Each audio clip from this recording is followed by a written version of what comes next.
అందరికీ నమస్కారం అండి. ఈరోజు నేను చెప్పబోయే కథ ఒక మధ్యతరగతి కుటుంబంలో పుట్టిన ఆమె వాళ్ళ నాన్నగారికి వచ్చే ఆర్థిక సమస్యకి చక్కటి పరిష్కారం తెలిపింది. అన్నవరం దేవస్థానం కొండపైకి మెట్లెక్కుతున్నాం నేను సురేష్. పట్టుబట్టల్లో పెళ్లి ముస్తాబులు దగదగలాడిపోతున్నాం. మా ముందు పెద్ద బాబాయ్ పెద్ద పిన్ని, చిన్న బాబాయ్ చిన్న పిన్ని, వెనుక అత్తయ్య మావయ్య జంటలుగా ఎక్కుతున్నారు. దారంతా కోలాహలంగా సందడిగా భక్తులతో పెళ్లి జంటలతో కిటకిటలాడుతోంది. పెద్ద బాబాయ్ మావయ్య ముందుగా వెళ్ళి టికెట్లు ఇచ్చే కౌంటర్కి శ్రీ సత్యనారాయణ స్వామి వ్రతం టికెట్లు కొన్నారు. చిన్న బాబాయ్ చిన్న పిన్ని కలిసి వ్రతానికి కావాల్సిన పూజా సామాగ్రిని కొంటున్నారు. అందరం కలిసి వ్రతాలు జరిపించి చావడిల దగ్గరికి వెళ్ళాం. ఇంకా వ్రతాలు మొదలుపెట్టిన చావడి దగ్గరికి అంతా కలిసి వెళ్ళి అనువుగా అందరం ఒకే దగ్గర వ్రతాలు చేయించుకునే చోట వెతుకుతున్నారు బాబాయ్ వాళ్ళు. సురేష్ నేను మాత్రం ఇదేమీ పట్టనట్లు ఒకరి వంక ఒకరు దొంగ చూపులు చూసుకుంటున్నాం. మొత్తానికి అందరికీ స్థలాలు అమిరాయి. మరొక స్థలం చూపించి 3 జంటలు వాళ్ళ స్థలాల్లో కూర్చున్నారు. అన్ని జంటల ముందు వ్రతం చేయించి పసుపు పచ్చని నలి చదురపు వస్త్రాలు, దీపపు ప్రమిదలు, నీళ్ళ గ్లాసులు, స్వామివారి ముద్రలు, ఆకులు, వక్కలు లాంటి వ్రత సరంజామా అంతా తీసుకొచ్చి సర్దిపెట్టారు అర్చకులు. మైకులు వ్రత విధానం చెప్పి వ్రతం చేయించబోయే పురోహితుడు భక్తులకి ఏవేవో సూచనలు చెప్తున్నారు. సురేష్ నేను నిలబడే ఉన్నాం. పెద్ద బాబాయ్ పెద్ద పిన్ని మమ్మల్ని కూర్చోమని సైకిల్ చేస్తున్నారు. కానీ సురేష్ అదేమీ పట్టించుకోవడం లేదు. నా చేయి పట్టుకొని దూరంగా లాకెళ్ళిపోతున్నాడు. వెనక నుండి బాబాయ్ వాళ్ళు గట్టిగా అరుస్తున్నారు. సురేష్ సురేష్ ఆగు, ఎక్కడికి? నేను అరుస్తున్నాను. అక్క లేవే. చెవిలో పెద్దగా శివార్చన కేక. త్రిల్లుపడి కళ్ళు తెరిచాను నేను. చుట్టూ చూశాను. అంతా అయోమయంగా ఉంది. ఉన్నది అన్నవరంలో సురేష్ పక్కన కాదు, నా మంచం మీద. నా పక్కన కూర్చొని నా తమ్ముడు శివ నన్ను పట్టుకొని కుదుపుతూ నవ్వుతున్నాడు. ఏమిటక్క అప్పుడే బావగారు కల్లోకి వచ్చేసారా? నవ్వుతూ అడిగాడు శివ. అమ్మ కూడా నవ్వుతోంది లోపల నుంచి. ఓరా సిగ్గుపడుతూ కసురుకున్నాను వాడిని. అయితే ఇంతవరకు నేనున్నది కల్లోనన్నమాట. ఎంత మధురమైన కళ. అప్రయత్నంగా వేలుకున్న నిశ్చితార్థ పొంగరాన్ని తడిమాను. కెంపులు నియంత్రణ నా బుగ్గలాగే అది కూడా తడతడలాడుతోంది. నా తలలో చిక్కుపడి నక్షత్రాలు మంచం మీద అక్కడక్కడ ఉన్నాయి. ఆ ముందు రోజు సురేష్తో నిశ్చితార్థం జరిగింది. నా వ్రేలకు ఉంగరం తొడిగిన సురేష్ చేతి స్పర్శ నాలో ఇంకా గిలిగింతలు రేపుతూనే ఉంది. సురేష్ రూపం అప్పుడే నా మదిలో ఎంత గట్టిగా ముద్రపడిపోయింది. నిన్న నిశ్చితార్థం జరిగే సమయంలో సురేష్ వాళ్ళ అమ్మగారు అన్నారు, అన్నవరంలో నూతన దంపతుల చేత వ్రతం చేయించాలని. ఇంతలోనే నా ఆలోచనలు ఎంత ముందుకు వెళ్ళిపోయి కలలు కనే స్థాయికి ఎదిగిపోయాయి. సురేష్ బ్యాంక్ ఉద్యోగి. నిజానికి అతను నాకు అందనంత ఎత్తులో ఉన్నాడు. నిజంగా చాలా అసాధ్యమే. చిన్న చిన్న వ్యాపారాలు చేసుకునే వాళ్ళు, ఆటో డ్రైవర్లు, ఇలా చాలా మంది వచ్చారు. నాన్న వాళ్ళలో ఎవరో ఒకరికి ఇచ్చి చేసేద్దామనుకున్నారు. ఆయన ఆర్థిక స్థితి అంతంత మాత్రమే మరి. కానీ బాబాయిలు ఊరుకోలేదు. బాబాయిల పట్టుదల వల్లే సురేష్ సంబంధం కుదిరింది. రాధని మంచి ఉద్యోగస్తుడికి ఇవ్వాలని నాన్నతో పెద్ద తగాదా పెట్టుకున్నారు. బాబాయిలు ఇద్దరికీ నేనంటే చాలా ప్రేమ. చిన్నప్పుడు నేను ఎక్కువగా వాళ్ళ ఇళ్ళ దగ్గరే ఉండేదాన్ని. బాబాయిలు ఇద్దరికీ ఇద్దరేసి మగపిల్లలు తప్ప ఆడపిల్లలు లేరు. ముగ్గురు అన్నదమ్ములకు నేను ఒక్కదాన్నే ఆడపిల్లనమాట. 2 లక్షల కట్నం, 10 తులాల బంగారం లాంఛనాలు ఇచ్చేటట్లు ఒప్పుకొని సురేష్ సంబంధం ఖాయం చేశారు బాబాయిలు. వాళ్ళ అభిమానానికి, నా మీద వాళ్ళకున్న వాత్సల్యానికి అమ్మా నాన్న పొంగిపోయారు. వాళ్ళు చేస్తానన్న ఆర్థిక సహాయానికి నాన్న కళ్ళు ఆనందంతో చెమర్చాయి. నాకేమీ విడ్డూరంగా అనిపించలేదు. ఎందుకంటే నాన్న బాబాయిలకి ఎంతో చేశారు. దానికి ఇది రుణం తీర్చుకోవడం అనుకుంటున్నారేమో మరి. ఎంత రుణం తీర్చుకోవడం అనుకున్నా నాన్న చేసిన దానికి ఇది చాలా తక్కువే అవుతుంది. తాతయ్య చనిపోయిన నాటికి నాన్న ఒక్కరే పెద్దవారట. బాబాయిలు, అత్త, చిన్నపిల్లలు. ఒక బడ్డీ కొట్టు, సోడా మిషన్ తప్ప వేరే ఆస్తులు లేని మధ్యతరగతి కుటుంబం. చదువు వదిలిపెట్టి తాతయ్య మిగిల్చిపోయిన బడ్డీ కొట్టు, సోడా మిషన్ అందిపుచ్చుకొని వాటి మీద సంసార బండిని నడిపించారు నాన్న. పెద్ద సంసారం, చిన్న సంపాదన. ఎన్నో కష్టాలు పడి బాబాయిలు ఇద్దరిని ఉన్నంతలో చదివించి ఒక స్థాయికి చేర్చారు. నానమ్మ పోయిన తర్వాత అందరికీ వండి వార్చి పెట్టేందుకు మరో పేదింటి పిల్ల ఆయన అమ్మను పెళ్లి చేసుకున్నారట. పెద్ద బాబాయ్ స్కూల్ టీచర్ అయితే రెండో బాబాయ్ పోలీస్ కానిస్టేబుల్. వాళ్ళకి పెళ్లిళ్ళు జరగడం పెద్ద కష్టం కాలేదు. అయితే అత్త పెళ్లి కోసమే చాలా కష్టపడ్డారట. ఎంత ప్రయత్నించిన అత్తని ఏ చిరుజోక్ కూడా ఇచ్చి పెళ్లి చేయలేకపోయారు.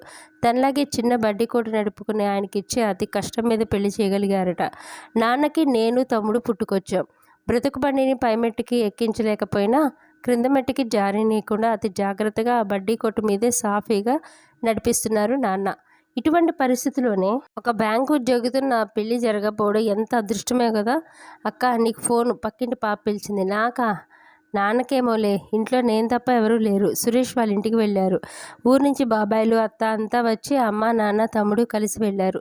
తలుపు దగ్గరగా వేసి పక్కింటికి వెళ్ళాను. ఫోన్ పక్కన పెట్టి ఉంది. అంటే లైన్లోనే ఉన్నారనమాట. ఎవరండి మీరు? మర్యాదగా అడిగాను నేను.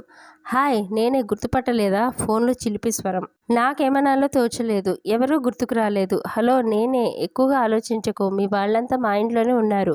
నువ్వు ఒక్కదానివే ఉంటావని తెలుసు. అందుకే పలకరించాలనిపించింది.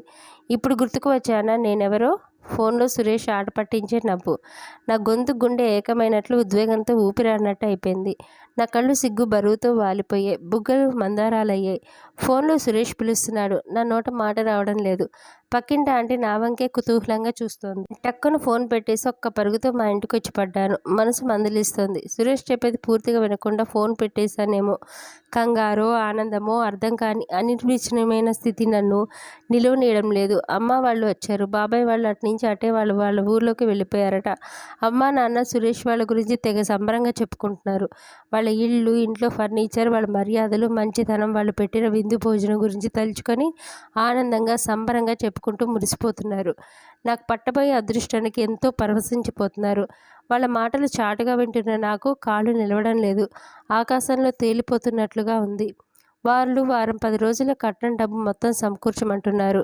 మాకు ఖర్చులు ఉంటాయి కదా, పెళ్ళికి ముందే అన్నీ సెటిల్ చేసుకుంటే బాగుంటుంది అంటున్నారు వియ్యంకుడు గారు. నాన్న అమ్మతో చెప్పారు. ఎక్కడైనా ఇలాగే జరుగుతుంది ఈ రోజుల్లో. పెళ్ళికి ముందు ఇచ్చిపుచ్చుకోవడాలు చేస్తున్నారు, తర్వాత తేడాలు రాకుండా. మరి మీ తమ్ముళ్ళు ఏమన్నారు అడిగింది అమ్మ. వారం రోజుల్లో సర్దుతారట. మన ఏర్పాట్లు మనం చేసుకోవాలి కదా. వాళ్ళు ఇచ్చిన ధైర్యమే కదా మనకిది. మన పిల్ల అదృష్టవంతురాలు అన్నారు నాన్న. ఆ మర్నాటి నుంచి చకచక అన్ని ఏర్పాట్లు జరిగిపోతున్నాయి. కట్నం, సొమ్ము, బాధ్యత పూర్తిగా బాబాయిలకు వదిలిపెట్టేసి నాన్న తన దగ్గర ఉన్న సొమ్ము నాకు, సురేష్కి కావాల్సిన బట్టలు, నగలు కొనేశారు. శుభలేఖలు అచ్చుకి ఇచ్చేశారు. చాలామందికి శుభలేఖలు కూడా పంచేశారు. దగ్గర బంధువులు ముందుగా రమ్మని ఆహ్వానించారు. అప్పుడే అత్త, అమ్మ తరపు మావయ్యలు, వాళ్ళ భార్యలు సహాయానికి వచ్చేశారు. మొత్తానికి పెళ్లి ఏర్పాట్లన్నీ పూర్తయ్యాయి అనిపించేశారు నాన్న. నేను, తమ్ముడు, నా ఫ్రెండ్స్ కొంతమంది కలిసి నా క్లాస్మేట్స్కి, తమ్ముడు క్లాస్మేట్స్కి శుభలేఖలు పనిచేశాం. ఇంకా కళ్యాణ గడియ కోసం నా మనసు, తనువు కోటి ఆశలతో, శతకోటి కోరికలతో ఎదురు చూస్తున్నాయి. అనిర్వచనీయమైన ఆనందానుభూతితో నా హృదయం విహంగమే అయ్యి ఊహల ఆకాశంలో విహరిస్తోంది. కట్నం డబ్బు కోసం పెళ్లి వాళ్ళు ఫోన్ చేశారు. పెళ్లికి సెలవు పెట్టి వస్తామని, ముందుగా సెలవు పెట్టడం కుదరదని బాబాయిలు ముందే చెప్పారు. అందుకని నాన్న డబ్బు కోసం బాబాయిల దగ్గరికి వెళ్ళారు. వెళ్ళిన మరుసటి రోజున తిరిగి వచ్చేశారు. ఎండన పడి వచ్చారేమో ఉసూరుమంటూ ఈజీ చైర్లో కూలపడ్డారు. నేను గ్లాస్తో మంచినీళ్ళు తీసుకెళ్లి ఇచ్చాను. నీళ్లు గడగడా తాగేసి నా వంక చూశారు తదేకంగా. ఆ కళ్ళలో ఎందుకో నీళ్ళే కాదు, కన్నీళ్లు కూడా చిప్పిల్లినట్లు అనిపించింది నాకు. ఏమిటండి వచ్చేశారు? మీ తమ్ముళ్ళని తీసుకొని అక్కడి నుంచి పెళ్లి వాళ్ళ ఇంటికి వెళ్ళి కట్నం డబ్బులు ఇచ్చి వచ్చేయలేకపోయారా అంది అమ్మ. నాన్న నిర్జీవంగా పెదవిర్చేశారు. వడదెబ్బ తిన్న పక్షి కోళ్ళ మొహం వడిలిపోయి దీనాతి దీనంగా ఉంది. ఏ మొహం పెట్టుకొని వెళ్ళమంటావు సీత? నాన్న సర్వం కోల్పోయిన వారిలా బావురుమన్నారు. చటుక్కున పై మీద తుండులో మొహం దాచుకున్నారు. నేను అమ్మ కంగారు పడిపోయాం. పెరట్లో పనిచేసుకుంటున్న అత్త కూడా గబుక్కున వచ్చేసింది. కొంచెం తేరుకున్న తర్వాత నాన్న నిదానంగా చెప్పారు. తమ్ముళ్ళు ఇద్దరు చెరో 25,000 ఇచ్చారు. అంతకంటే తమ వల్ల కాదన్నారు. నాన్న మాట విని అమ్మ నేను అవాక్కైపోయాం. అదేమిటి, చెరో 1,00,000 ఇస్తే కట్నం సరిపోతుందనుకున్నాం కదా. మనం అనుకున్నాం, అది మన తప్పు. చెరో 1,00,000 ఇస్తామని వాళ్ళు అనలేదట. కట్నానికి సాయం చేస్తామన్నారట. ఆడపిల్లని కన్న తర్వాత అంత అజాగ్రత్తగా ఉండడులే మా అన్నయ్య, ఎంతో వెనకేసే ఉంటాడు అనుకున్నారట. ఎంత అన్యాయం. పూర్తిగా వాళ్ళ మాటలు నమ్మి కదండి మనం ఇలా దిగిపోయాం. చివరికి మొండిచే చూపిస్తారో దుర్మార్గులు. పూర్తిగా టీలా పడిపోయినమ్మ గద్గదంగా అంది. అలా అనకు సీత, నా బాధ్యతగా వాళ్ళకి చేశాను. వాళ్ళకున్న ఆ చిన్న ఉద్యోగాల్లో పెళ్ళాం పిల్లల్ని చూసుకుంటూ ఇంతకంటే ఎక్కువ సహాయం చేస్తారనుకోవడం మన భ్రమే కదా. వాళ్ళేం చేయగలరు శక్తికి మించి? నాన్న వేదాంతిలా అన్నారు. అమ్మకి చాలా కోపం వచ్చేసింది. కోపం, దుఃఖం కలగలిసిపోయి ముక్కు మొహం ఎర్రగా అయిపోయాయి. అవును, మీ బాధ్యత. మరి మీ పిల్లల బాధ్యత ఎవరిది? కన్నపిల్లల భవిష్యత్తు గాలికి వదిలేసి తమ్ముళ్ళ కోసం పాటుపడ్డారు కదా. ఇప్పుడు కన్నపిల్లని ఏ గంగలో దింపుతారో దింపండి. ఇప్పుడు ఇలా పీకల మీద కత్తిలాంటి పరిస్థితి తీసుకొచ్చి తప్పుకుంటారా వెధవులు? ఏదైనా విషయం రింగి ఇంటిల్లిపాది చావడం తప్ప ఇంకే మార్గం నాకు కనిపించడం లేదు. ముక్కు చీదుతూ లోపలికి వెళ్ళిపోయింది విసురుగా అమ్మ. నా ఆకాశహర్మం, కలల సౌధం ఒక్కసారిగా కుప్పకూలిపోయి నేలమట్టమైపోయాయి. అంతవరకు ఉన్న మా ఇంటిల్లిపాది ఆనందం, ఉత్సాహం ఒక్కసారిగా పాల పొంగిపై నీళ్లు చిలకరించినట్లుగా చెప్పబడిపోయాయి. బాబాయిల నిజస్వరూపం అసలు నైజం తెలిసి నా గుండె మండిపోతోంది. వాళ్ళ భార్యలు తెచ్చిన కట్నం డబ్బులు భద్రంగా బ్యాంకుల్లోనే ఉన్నాయి. వాటిని కదిపి నాన్నకి సాయం చేయడానికి వాళ్ళు నాన్నలాంటి అమాయకులు కాదు కదా. ఎవరో వస్తారని ఏదో చేస్తారని ఎదురుచూసి మోసపోకుమా అన్న ఏదో సినిమా పాట గుర్తుకొస్తోంది నాకు. ఎంత నిజం ఉంది అందులో? ఇంటిల్లిపాదికి బాధ, బెంగ, ఆందోళన. ఎలా జరుగుతుంది, ఏం జరుగుతుంది, ఏమిటి చేయడం అన్న టెన్షన్. బాబాయిలిద్దరూ ఇచ్చింది 50,000, దానికి మరో 1,50,000 జత చేయడం మాటలా? అది నాన్న వల్ల అవుతుందా? అంతకుముందే నగల కోసం, పెళ్లి ఖర్చుల కోసం నాన్న దొరికిన అప్పుల్లా చేశారు. అయినా మానవ ప్రయత్నంగా మళ్ళీ అప్పుకు బయలుదేరారు. ఎక్కడికెళ్ళినా చుక్కెదురైంది. అమ్మ తన అన్నగారిని అడిగి చూసింది. మావయ్య ఇవ్వకపోగా ఆడపిల్లని కన్నవాళ్ళు ముందు నుంచి జాగ్రత్త పడాలమ్మా, ఆ మాత్రం జ్ఞానం లేకపోతే ఎలా అని ఉచిత సలహా పారేశాడు.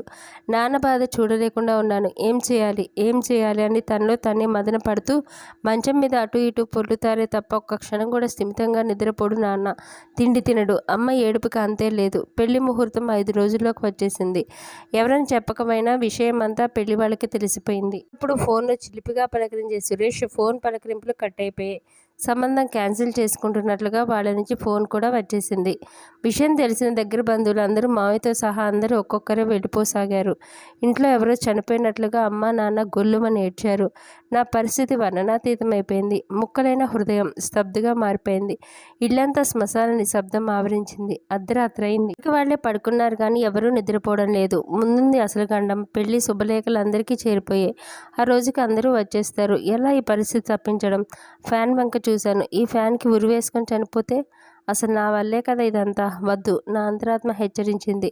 నేను చనిపోతే అమ్మా నాన్న తమ్ముడు ఉంటారా? వాళ్ళు చనిపోతారు.